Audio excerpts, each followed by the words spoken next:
हम लोग घर से सड़कों पे नहीं आते हैं, लड़ाई को नहीं लड़ते हैं, तो हमें नुकसान क्या होगा? ऐसा तो नहीं कि आपको लोगों ने कहा कि धनबाद से हम आ रहे हैं, आपको मतलब ले आए यहाँ तक। पहले आपको जानना होगा कि आज आंदोलन की आवश्यकता क्यों है। यदि आंदोलन नहीं करते हैं तो हमें नुकसान क्या होगा, आंदोलन करते हैं, सरकार से लड़ते हैं, तो आने वाला भविष्य क्या होगा। इसीलिए सबसे पहले जानना होगा। ऐसा नहीं कि आप लोग भीड़ का हिस्सा बन गए, भीड़ का हिस्सा बनने से पहले वो किस्सा जानना होगा कि आखिर क्यों हम लोग यहाँ तक आए हैं। आज आपका बगल में उड़ीसा है ना, बगल में बंगाल है। अगर आप उन राज्यों में जाते हैं, आप उड़ीसा जाते हैं, तो उड़ीसा की अपनी एक पहचान है कि वहां कौन लोग नौकरी करेंगे, कौन लोग मकान बनाएंगे, कौन लोग घर बनाएंगे, कौन लोग अधिकारी बनेंगे। उसकी एक क्राइटेरिया है, एक पहचान है, एक नियम है। आप बंगाल जाइए, वहां भी एक पहचान बना हुआ है कि बंगाली कौन होंगे। क्या सब जाएंगे और सबको बंगाली बोला जाएगा क्या?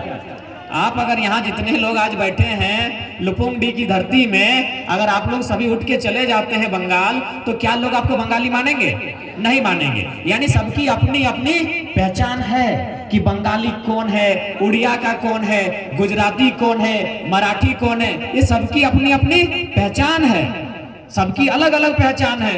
आप यदि यहाँ से उठ के चले जाएंगे मेरा धनबाद बोकारो, तो क्या आपको हम खेत देंगे जोतने के लिए? नहीं देंगे। खाने के लिए दे सकते हैं।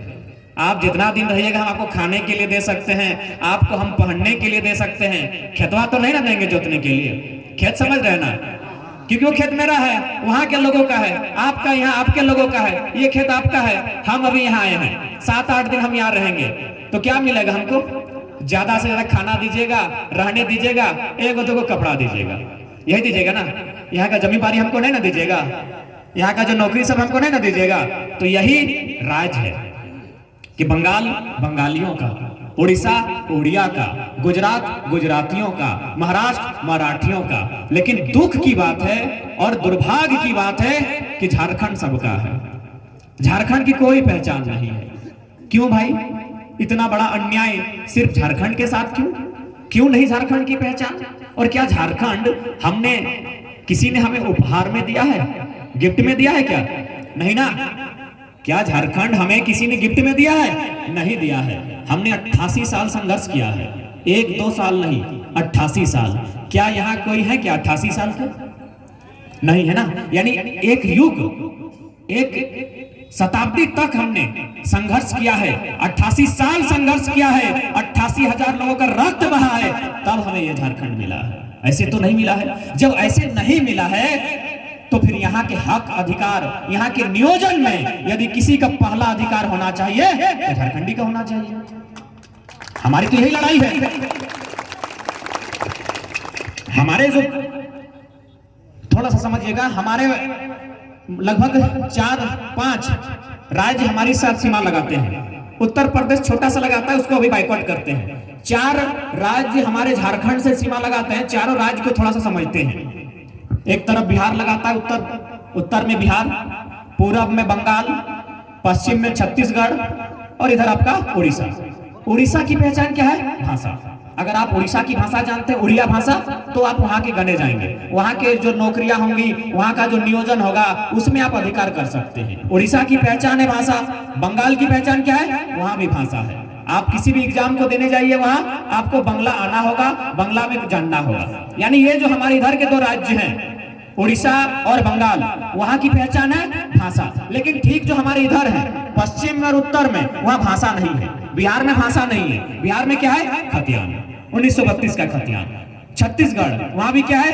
1932 का खतियान। यानी इसका मतलब है कि राज्य, मुख्यतः जितने भी राज्य बने हैं, उनका आधार जो बनने का होता है, या तो भाषा होती है या तो खतियान होती है।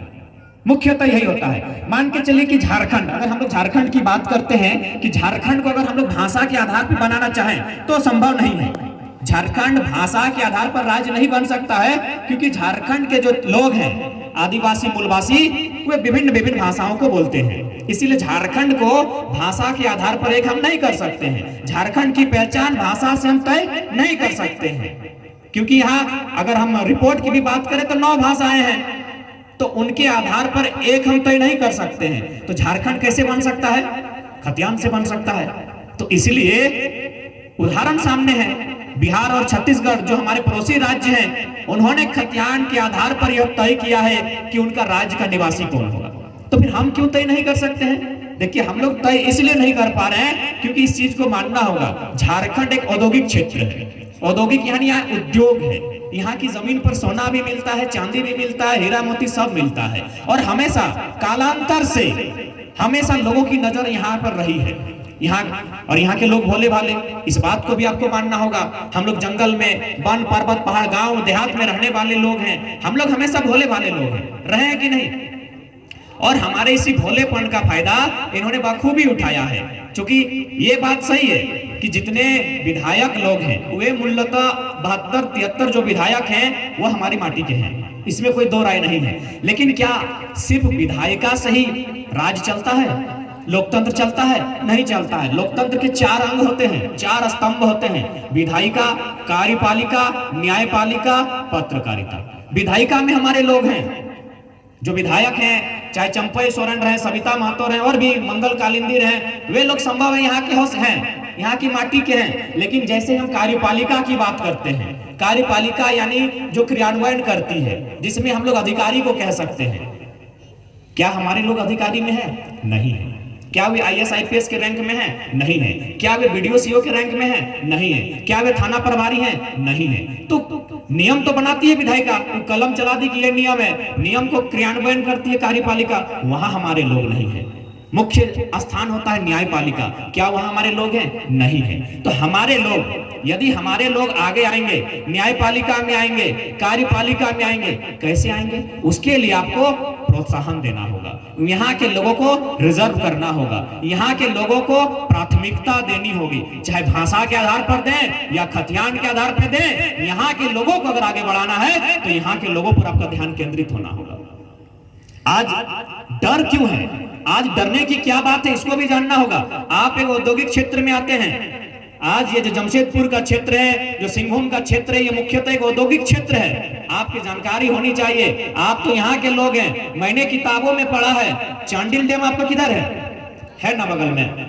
चांडिल डैम में डैम बनने के समय तमाम लोगों की जमीनें ली गई। मेरे पास वो आंकड़े नहीं है, लेकिन जो कुर्मी लोग हैं उनके आंकड़े मेरे पास है। आंकड़े कहते हैं 60,000 एकड़ जमीन लिया गया है। कितना? 60,000 एकड़ सिर्फ एक समाज का। उसके बाद संथाली है, हो है, उरांव है, उनका भी जमीन लिया गया है। उनके अलावा भी और भी समाज हैं, लेकिन उनका आंकड़ा मेरे पास नहीं है, इसीलिए मैं उस पर बात नहीं करूंगा। लेकिन जिसका आंकड़ा मेरे पास है, जिसको मैंने पढ़ा है, 60,000 एकड़। 60,000 एकड़ का मतलब मोटा मोटी 60 गो गांव, छोटा छोटा, हम मोटा मोटी माने 84 गांव, हम मोटा मोटी माने यानी उतना गांव को बेघर किया गया। चलिए ये भी मानते हैं कि चलिए विकास होना चाहिए, कंपनी आनी चाहिए, फैक्ट्रियां लगनी चाहिए, विकास होना चाहिए, हम विकास के विरोधी नहीं है। 60 नहीं, 84 नहीं, आप 184 गांव उजाड़िए, दिक्कत नहीं है। लेकिन जिन गांवों को आपने उजाड़ा है, प्राथमिकता उनको मिलनी चाहिए ना। जिन गांवों को आपने उजाड़ा है, प्राथमिकता उनको मिलनी चाहिए, जिन गांवों को आपने उजाड़ा है, क्योंकि वो जमीन, वो गांव, वो खेत, वो खलिहान उनकी उनकी माटी, वो उनकी माँ है, माँ समान है। आपने उनको उनकी जमीन से बेदखल किया है विकास के नाम पे, तो पहला विकास उनका होना चाहिए। तो क्या आपने विकास किया? नहीं किया। 60,000 एकड़ जमीन जो लिया गया है, दुख की बात है, दर्द और पीड़ा की बात है। 1.5 रुपया डिसमिल लिया गया है। 1.5 रुपया डिसमिल में उतना सारा जमीन 1.5 रुपया डिसमिल लिया गया है। इसलिए आज लड़ाई की आवश्यकता है। आज नहीं लड़ते हैं तो हो सकता है वो घटना जो कभी चांडिल में घटा है, जो पंचायत मैथान में घटा है, वो घटना आपके गांव में भी घट सकती है। क्योंकि एक बात सबने कहा है, जो व्यापारी होते हैं उनका कोई मजहब और धर्म नहीं होता है, उनके लिए सिर्फ मुनाफा मायने होती है। तो आज अगर हम लोग जागरूक नहीं होते हैं, अपने हक अधिकार के लिए लड़ नहीं पाएंगे, तो निश्चय ही एक दिन ऐसा आएगा कि हम लोग गुलामी की जंजीरों में होंगे। आज ये जमीन जिसके कभी हम लोग राजा हुआ करते थे, ये माटी जिस पर हमारा मालिकाना हक होता था, आज निश्चय ही छीनने का काम किया जा रहा है। इसका भी कारण है, आज से 30-40 साल पहले की अगर बात करें तो हमारे गांव के लोगों को जबरन नौकरी दिया जाता था। जिस क्षेत्र में हम रहते हैं, आपका कोयलांचल में, वहां के लोगों को जबरन नौकरी दिया जाता था। वे लोग अक्सर कहते थे कि साहब हम नौकरी करके आपको सलामी नहीं करेंगे, हमारे घर 4 गो बेटा है, अगर में बहुत धान भरायल है, बेटा समझ है ना। तो हमारे लोग माटी पे, अपनी खेती पे गर्व करते थे। हमारे जो लोग हैं वो माटी पे, खेती पे गर्व करते थे। तब इन्होंने क्या किया कि झारखंड के लोगों को यदि गुलाम बनाना है, इन्हें अगर अपने नीचे रखना है, तो इनकी माटी को छीनना होगा। तब से लेकर आज तक जितने प्रयास किए जा रहे हैं मूलतः हमारी माटी को छीनने के लिए। क्या ये माटी हमें किसी ने उपहार में दिया है? नहीं, इसके लिए वो संघर्ष है, एक बहुत बड़ा संघर्ष हमने किया है, तब आज जाकर ये माटी, ये जमीन हमारे पास है। लेकिन आज तमाम कंपनियां, विशेषकर ये औद्योगिक क्षेत्र है, यहाँ के लोगों की नजर हमेशा हमारी माटी पर रही है। यदि हम लोग लड़ नहीं पाते हैं तो एक बात बताइए, हम लोग कहाँ जाएंगे? आज हम लोग गांवों में हैं, मान के चलिए उन गांवों में भी अगर किसी माध्यम से वे लोग जमीन का अधिग्रहण करते हैं, तो क्या हम सारंडा के जंगलों में जाएंगे? और सारंडा का जंगल क्या आपके लिए सुरक्षित है? नहीं सुरक्षित है। सारंडा का जंगल भी आपके लिए अब सुरक्षित नहीं रहा। इसलिए अपने जमीन, अपनी सरजमी, क्योंकि इसके बाद हमारा कहीं खेत नहीं, हमारा कहीं खलिहान नहीं, इसलिए लड़ाई को लड़नी है कि अगर मेरी माटी है तो पहला अधिकार मुझे मिलना चाहिए। आज तमाम औद्योगिक गतिविधियां हमारे क्षेत्रों में, यहाँ कोयला का खनन होता है, लेकिन कितना दुर्भाग्य की बात है, कितनी साजिश की बात है, उसका हेडक्वार्टर कहाँ है? कलकत्ता में। इतना बड़ा अन्याय तो नहीं होना चाहिए। किसी अन्य राज्य के साथ इतना बड़ा अन्याय नहीं हो रहा जितना बड़ा अन्याय झारखंड और झारखंड वासियों के साथ हो रहा है। अरे भाई, जब कोयला का खनन हम करते हैं, कोयला अगर हमारी जमीन से उत्पादन होता है तो हेडक्वार्टर यहाँ होना चाहिए ना। उस कोयला से जो लाभ मिलता है वो हमें मिलना चाहिए ना। जब हमसे बच जाए आप किसी को दीजिए, हमें आपत्ति नहीं। एक कहावत था कि हमारा पानी हमारा पसीना और बिजली जलाएगी शेख हसीना। काहे भाई? पानी हमारा, पसीना हमारा और बिजली जला रही है शेख हसीना, बांग्लादेश की प्रधानमंत्री। आपको पता है कि नहीं कि झारखंड में जो बिजली का उत्पादन होता है वो पूरा बंगाल को अंजर करती है और उसके बाद बांग्लादेश को, और यहाँ झारखंड के लोग अंधेरे में हैं। इतना बड़ा अन्याय पूरे हिंदुस्तान में किसी राज्य, कहीं के लोगों के साथ नहीं हो रहा है जो अन्याय आज झारखंड के साथ हो रहा है। इसलिए आज लड़ाई को मजबूत करने की आवश्यकता इसलिए है। और मैंने बार बार कहा है कि हमारे पुरुष ही नहीं, हमारी माताओं बहनों ने भी आगे आकर आंदोलन किया है कि जब जब सजी है थाल क्रांति की, जब जब सजी है थाल क्रांति की, माओं ने खुद बेटों की बोलियां दी है। क्रांति ने अगर एक सर मांगा है, हमने भर भर कर झोलियां दी है, हमने भर भर कर झोलियां दी है। ऐसे झारखंड नहीं मिला है, ऐसे मांगने से झारखंड नहीं मिला है। जहां एक सर कटाने की आवश्यकता थी वहां हमने दर्जनों सर चढ़ाए हैं, तब जाके आज झारखंड मिला है। आज लगातार साजिशें हो रही है। आपको क्या लगता है निर्मल दास सुनील दा के साथ साजिश नहीं हुआ है?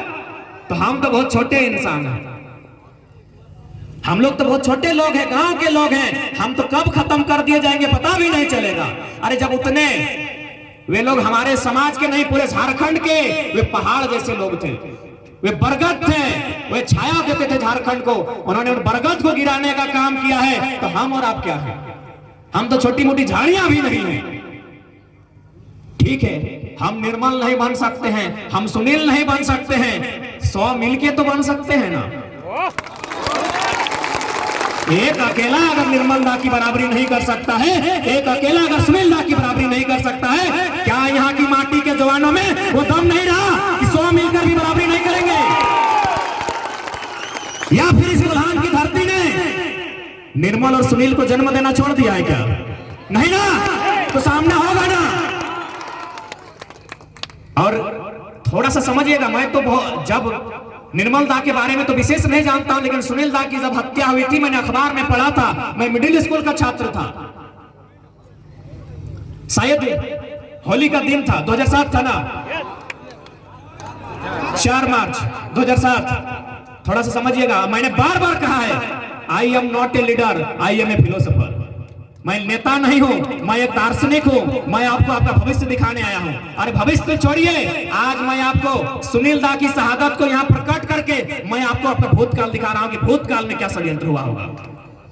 निर्मल दा की शहादत हुई थी 2007, अखबार में, चूंकि बचपन से मैं पढ़ने में बहुत तेज था, मैंने अखबार में पढ़ा, लोग ये चर्चा कर रहे थे कि शायद सुनील दा संसद थे उस समय, शायद उन्हें केंद्रीय मंत्री बनाने का चर्चा चल रहा था। क्या ये सही है? ये तो आप बताएंगे, क्योंकि मैं उस समय एक नन्हा सा बालक था, मैं एक मिडिल स्कूल का छात्र था, लेकिन चर्चा सुनने में आया था कि सुनील दा केंद्रीय मंत्री बनने जा रहे थे, यानी साजिश तो बहुत बड़ी थी। उसके बाद ये भी सुनने में आया, जब शहर में सुनील दा की अर्थी आई थी, सुन रहे कोई जश्न मना रहा था, कोई कंपनी सुनने में आया था, वहां बहुत लाइट उत्सव मनाया जा रहा था। क्या संदेश है इसका? क्या संदेश है? उसी दिन, जिस दिन उस कंपनी की वर्षगांठ थी, सुनील दा का पार्थिव शरीर शहर घुस रहा था। क्या मैं तो आज एक नन्हा सा बच्चा हूं, लेकिन मैं 2007 को यहां रिपीट करना चाहूंगा, जिन्होंने भी सुनील दा को मारा था, वे उस कंपनी को कह रहे थे कि लो, तुम्हारी स्थापना दिवस में तुम्हारे शत्रु को मैंने ढेर कर दिया है। आपको क्या लगता है, क्या ये सच्चाई नहीं हो सकती है? ये आप बताएंगे, क्योंकि आप यहां के रहने वाले लोग हैं। क्या ये सही है ना? क्योंकि किसी ने सोचा नहीं, क्योंकि सुनील दा का शव पड़ा था लहूलुहान, किसी ने सोचने की जहमत ही नहीं उठाई कि क्या हुआ होगा। बिल्कुल यही हुआ होगा, जिन्होंने भी मारा होगा किसी बड़े लोगों ने फाइनेंस किया होगा, और शायद उनका सम्मान उनके घर में उस दिन उजाला था जिस दिन हमारे घर में सुनील दा की शहादत हुई थी। तो आज मैं तमाम युवाओं से कहना चाहूंगा, आज जितने युवा इस माटी के हैं, अगर आप निर्मल और सुनील दा की शहादत का अगर दिल में जरा सा भी रोष है, तो शहादत जाया नहीं जाना चाहिए। उनकी जो लड़ाई थी, उनका जो सपना था कि झारखंड में झारखंडियों को हक मिले, वो सपना हमें और आपको मिलकर पूरा करना होगा।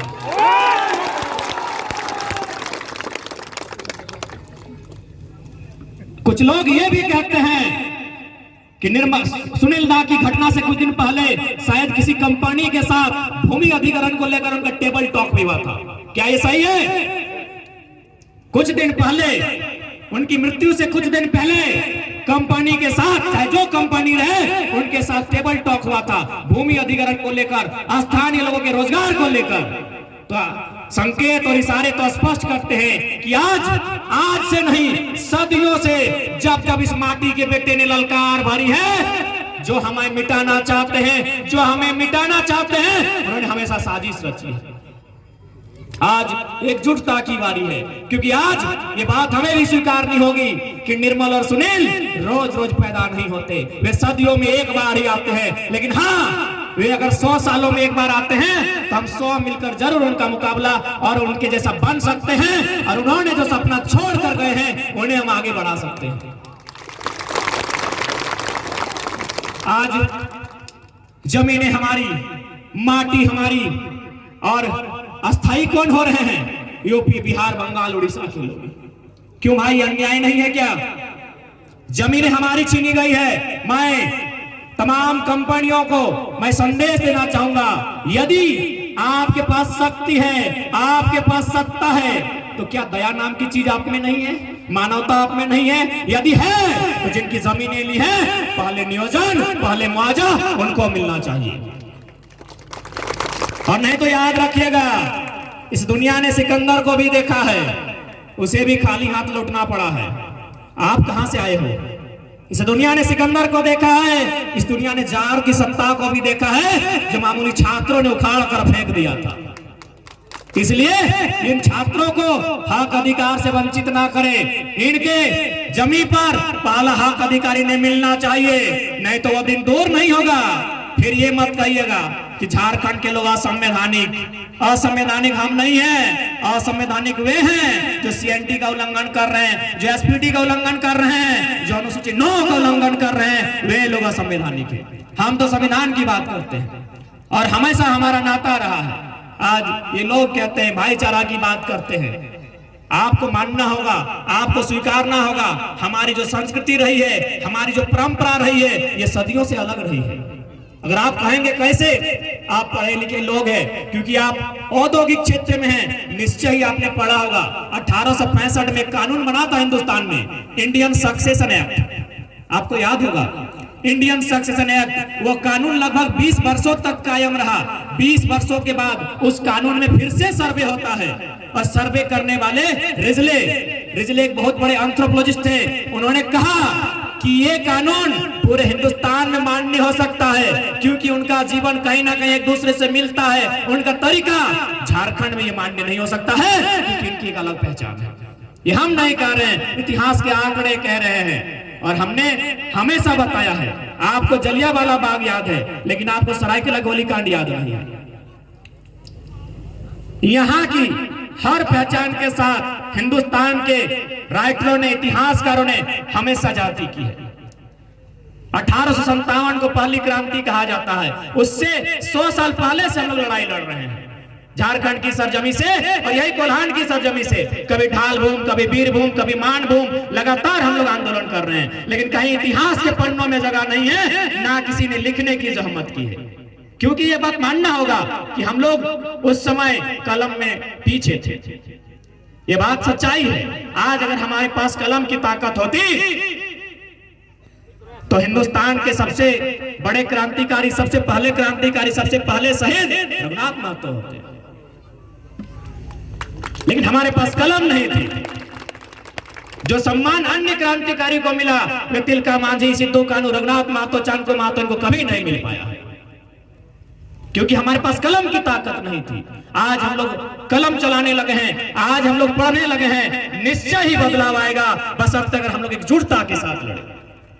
एकजुटता का मायने होता है आज हमें टूटने की आवश्यकता नहीं है, आज हमें छिटकने की आवश्यकता नहीं है। आज एक जगह, एक मंच में, एक विचारधारा के साथ आकर लड़ाई को लड़ने की आवश्यकता है। मैं एक छोटी सी कहानी कहना चाहूंगा, सुनेंगे आप लोग। एक किसान था, उस किसान ने, उसके किसान के घर में 3 चीजें थी, उसने पालने का काम किया था उस किसान ने। एक कबूतर था, एक मुर्गा, समझते हैं ना मुर्गा आप लोग, लड़ाते हैं क्या, लड़ाते हैं, और एक बकरा था। एक कबूतर, एक मुर्गा और एक बकरा था। एक दिन कबूतर के टोंग समझ रहे हैं, यानी उसका घर, उसमें एक सांप आता है। सांप यानी शत्रु, सांप यानी घुसपैठिया। जैसे हमारे गांव, हमारे समाज में बहुत सारे घुसपैठिया आए हैं, ठीक उसी प्रकार कबूतर का जो टोंग था उसमें एक सांप आता है। तो जाहिर सी बात है हमारे समाज के लोग कमजोर भी हैं, कोई मजबूत भी है। तो ठीक उसी प्रकार कबूतर ने मुकाबला करने में असमर्थ था कबूतर। उसने कहा कि मुझे नहीं लगता है कि सांप से मेरा मुकाबला हो पाएगा। उसने मदद मांगा, किससे? उनके और 2 भाई थे, मुर्गा और पांठा।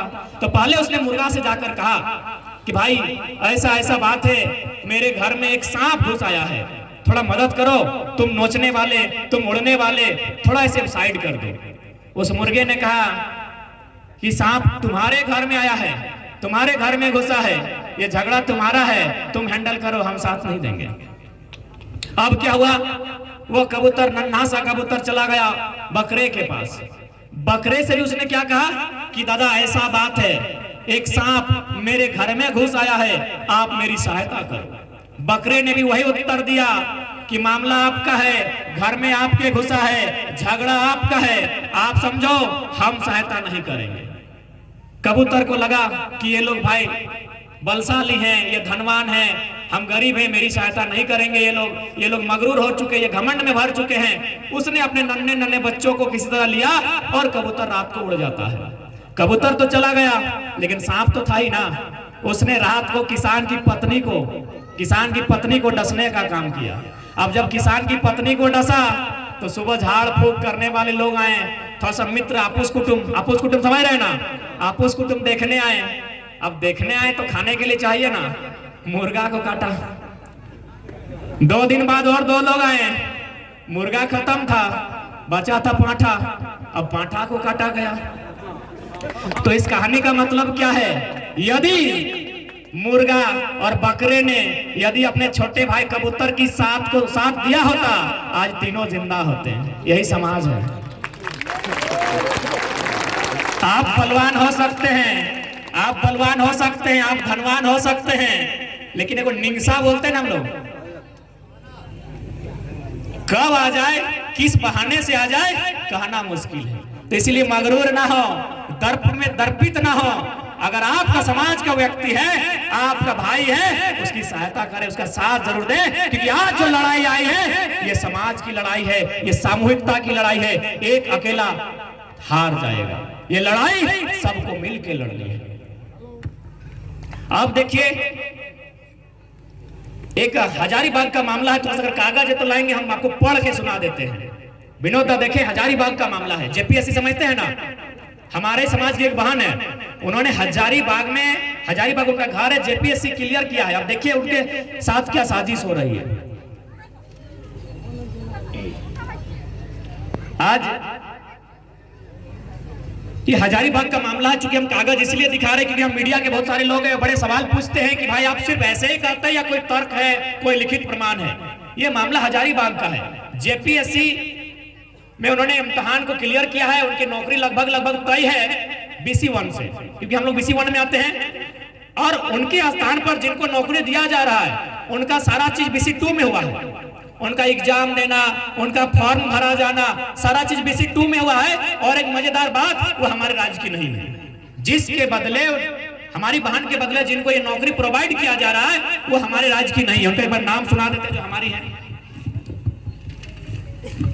कुमारी प्रेरणा दीप, पिता का नाम नागेश्वर महतो है, घर है आपका बरकट्टा हजारीबाग। कुमारी प्रेरणा दीप, उन्होंने क्या किया है, सारा चीज क्लियर हो चुका है, इंटरव्यू भी हो चुका है और BC1 से, और वो सीट भी BC1 की है। जिस सीट के लिए उन्होंने दावा किया है वो सीट BC1 की है, लेकिन अभी जॉब किसको दिया जा रहा है, BC2 को। जबकि नियमता क्या है, जिस कैटेगरी का है उस कैटेगरी को मिलना चाहिए। जबकि इससे पहले जो भी सारा जो इनका प्रतिद्वंदी है, उनका सारा चीज, एग्जाम, रिजल्ट, सारा चीज BC2 में हुआ है, लेकिन जब नौकरी देने की बात आ रही है वो BC2 BC1 बन जाता है।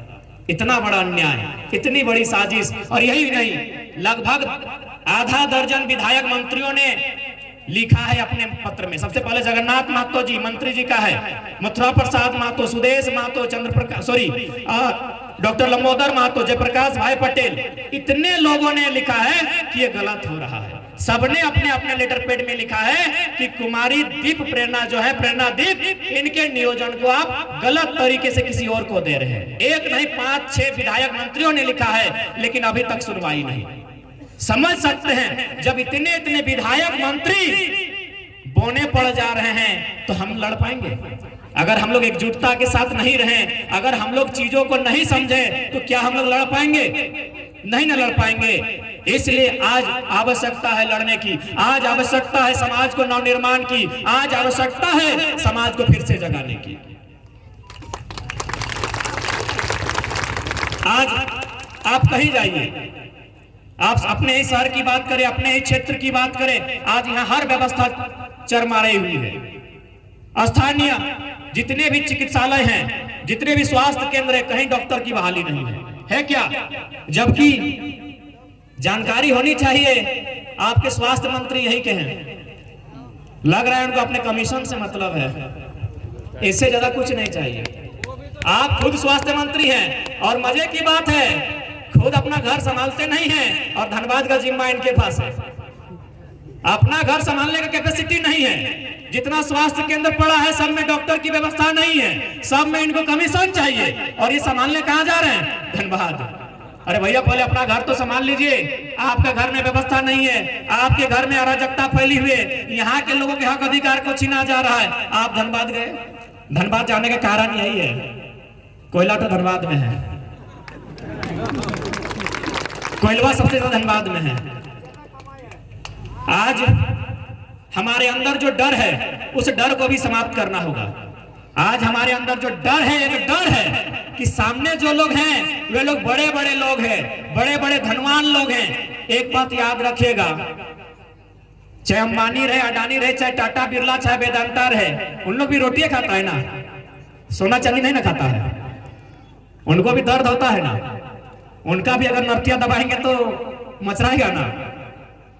हमारे अंदर सबसे बड़ी बात जो है, हमें लगातार डराया गया है, हमारी मेंटलिटी को, हमारे हर तरह से हमें शोषण किया गया है। ये लोग बहुत चालाक थे, इन्होंने हर स्तर से हमें मिटाने का प्रयास किया है, सामाजिक, आर्थिक, राजनीतिक। अब तो अगर आप लोग नहीं सुधरे, अगर हम लोग नहीं लड़े, तो आने वाला दिन परिसीमन होगा। परिसीमन समझ है ना, यानी आज 81 विधानसभा है, कल को 120 या 140 हो सकती है। और अगर हम लोग सो के रहें, अगर हम लोग जाग के नहीं रहें, तो परिसीमन भी कैसा होगा पता है?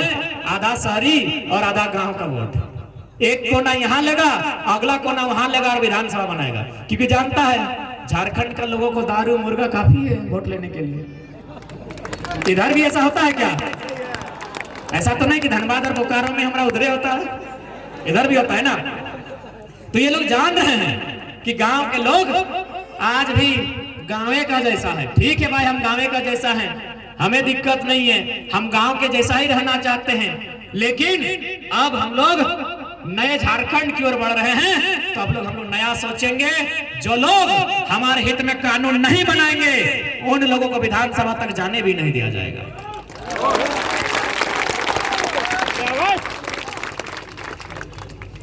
जी हाँ, ये सच्चाई है। आज परिसीमन के माध्यम से आपके विधानसभा को भी अब कमजोर किया जाएगा, गांव और शहर को। क्योंकि सारे लोग आपको मानना होगा, जहां जहां शहर है वहां झारखंडी नहीं है, जहां जहां शहर बना है वहां झारखंडी खतियानी नहीं है। तो शहर गांव दोनों को कॉम्बिनेशन करेगा और नतीजा क्या होगा? अभी तो 8 उनके 7 या 8 विधायक जीत रहे हैं। अन्य राज्यों से जो प्रवासी बनकर आए हैं उनके 7 या 8 विधायक जीत रहे हैं। कल्पना कीजिए 81 में जिस दिन उनका 20, 22, 25, 30 जीतने लगे, उस दिन क्या हासिल होगा। इसलिए लड़ाई जरूरी है। ये लड़ाई असंवैधानिक नहीं है, ये लड़ाई कोई गुंडों वाली नहीं है, ये लड़ाई गुंडों के खिलाफ है। क्योंकि हर तरह से हमारी संस्कृति को, हमारी भाषा को, हमारी परंपरा को मिटाया जा रहा है। एक बात ठीक है, यहाँ के लोग बंगला बोलते हैं, अच्छी बात है, बंगला एक मीठा भाषा है, खूबसूरत भाषा है। लेकिन ये बात भी आपको जानना होगा कि भैया बंगला 8वीं अनुसूची में शामिल है, उस भाषा को कोई खतरा नहीं है। खतरा किसको है? जो आपकी भाषा है। यदि हो है तो हो की भाषा को खतरा है, मुंडा है तो मुंडारी भाषा को खतरा है, और आप लोग कुड़मी है तो कुड़माली भाषा को खतरा है, उस भाषा को खतरा नहीं है। इसलिए मैं एक संदेश यह भी देना चाहूंगा, आप लोग जिस भाषा में बोलते हैं अच्छी बात है, जिस भाषा में गाते हैं वो भी अच्छी बात है, लेकिन जब लिखने की बात आए अपनी मातृभाषा को लिखिए। जब जनगणना की बात आए अपनी मातृभाषा को जनगणना में लिखिए, क्योंकि जो भाषा 8वीं अनुसूची में आ चुकी है उसको कुछ नहीं होने वाला है। 8वीं अनुसूची में भाषा है 22 को, भारतीय संविधान जो अनुसूची हमारी 12 है 8वीं में ही है ना, तो 8वीं में है। तो जो भाषा 8वीं अनुसूची में शामिल है उसको कोई खतरा नहीं है। तो भैया आप अपनी भाषा को 8वीं अनुसूची में कब शामिल कर रहे हैं? अगर अपनी भाषा को बचाना है, क्योंकि एक इंसान की पहचान उसकी भाषा से होती है। अगर बंगाली लोग हमसे भिन्न हैं, उड़िया के लोग हमसे भिन्न हैं, क्यों? रंग रूप से क्या? अरे चश्मा तो उन लोग भी पहनता है, आपके जैसा मूछ तो उन लोग भी रखता है, बाल तो उन लोग भी कटाता है, आपके सा लुगार साड़ी तो उन लोग भी पहनता है। वो दीदी साहब, काकी जेठी साहब, उन लोग अलग कैसे है? भाषा के कारण। जैसे ही वो अपनी भाषा को बोलेगा समझ में आ जाएगा भैया हमारा आपका थोड़ा सा कुछ ना कुछ अंतर है। वही अंतर जो हमारे और उनके बीच है, वही अंतर आपको जिंदा रखेगा। नहीं तो फिर जिस दिन आपका अंतर खत्म हुआ, आपका खत्म होने में देरी नहीं लगेगा। क्योंकि आप लोग सभी फिल्म बहुत देखते हैं, वो फिल्म के माध्यम से उदाहरण देंगे। आपने बाहुबली का फिल्म देखा है? बाहुबली दीदी काकी जेठी टोनी देखा था ना? अच्छा धनबाद बोकारो दिख से बिहार के क्यों ना है लोग? कम से कम टोनी हो तो भाषा ना पूछ हाथ से खड़ा कर। अच्छा गए नहीं हम, क्योंकि आप लोग तो समझ जाएंगे, आप लोग उधर का भी भाषा समझ जाएंगे। माताएं बहनें जो बैठी हैं ये नहीं समझ पाएंगे, क्योंकि ये गांव में रहती हैं, घर को संभालती हैं, इसीलिए। तो आप लोग उधर से कोई नहीं आए हैं क्या? किसी का आपस कुटुंब उधर नहीं है? अच्छा इसके बाद होगा ना, ठीक है। तो उस फिल्म में मैं आपको थोड़ा सा बताना चाहूंगा, जब बाहुबली और देवसेना की पहली बार भेंट होती है तो आप देखिएगा उस शब्द का जिक्र होता है, पिंडारियों ने हमला कर दिया। आप सुने होंगे, नहीं तो एक बार रिवाइंड कीजिए, फिर से सुनिए। जब पहली बार फिल्म के अभिनेता और अभिनेत्री की भेंट होती है, एक शब्द आता है पिंडारियों ने हमला कर दिया। जबकि फिल्म में क्या लिखा होता है कि इस फिल्म की सारी पात्र और घटनाएं काल्पनिक है, यानी ये रियल नहीं है, ये सब कल्पना है। लेकिन पिंडारी कल्पना नहीं है, पिंडारी रियल है। आज से 200 साल पहले सच में रियल में पिंडारी लोग रहते थे। आज एक भी पिंडारी नहीं है, आज एक भी पिंडारी नहीं है। क्यों? भाषा, पहले उनकी भाषा खत्म हुई, उनका रहन सहन, उनका तौर तरीका, उनका सब सिस्टम खत्म हो गया, आज पिंडारी खत्म हो गई। तो वो दिन हमारे साथ ना हो, हमारे लोगों के साथ ना हो, इसलिए अपनी भाषा, अपनी संस्कृति, अपनी माटी को बचाकर जोगाकर रखना हम सभी का कर्तव्य होना चाहिए। आज जो सरकारें हैं, इन्हें हमारे